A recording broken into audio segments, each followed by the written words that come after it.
Olá, estudantes! Vamos falar sobre jogos e esportes, né? O esporte no Brasil ele é praticado em muitas modalidades e é organizado pelas confederações nacionais de esportes, sendo a principal o Comitê Olímpico Brasileiro.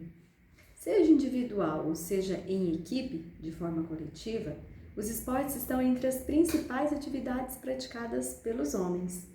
Né? Essa palavra homens, assim, no sentido geral, né? Pelas pessoas. Apresentação. Mas o que são os esportes? São atividades sistematizadas, ou seja, organizadas, realizadas com fins competitivos e que possuem regras pré-definidas, pré-estabelecidas pelas instituições reguladoras, como, por exemplo, as federações e as confederações. A maioria dos esportes estão relacionados à atividade física, como o futebol, a corrida, o basquete, mas existem algumas exceções, como o xadrez, que também é considerado um esporte, né? A origem do esporte. As primeiras manifestações esportivas aconteceram na Grécia. O que são os jogos? Jogos são atividades físicas ou não.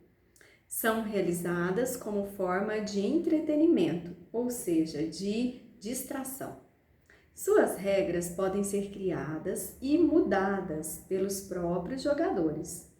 E podem existir competições, mas elas não são sistematizadas, elas não são um sistema, elas não são um sistema fechado. Elas podem ser modificadas de acordo com o ambiente, de acordo com a idade de quem vai jogar. Os jogos não são necessariamente ligados à atividade física. O jogo de dama, por exemplo, não é uma atividade, um movimento físico, podendo envolver apenas estratégia e raciocínio, como jogos de cartas ou jogos de tabuleiro.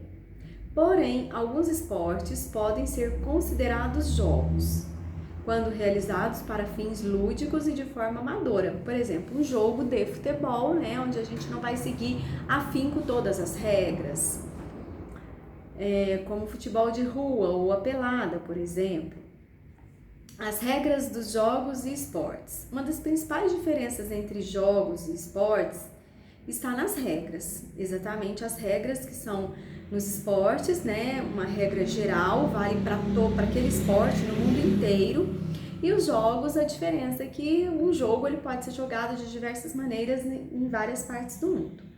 Na prática de jogos, as regras são flexíveis e geralmente são criadas ou modificadas pelos próprios jogadores.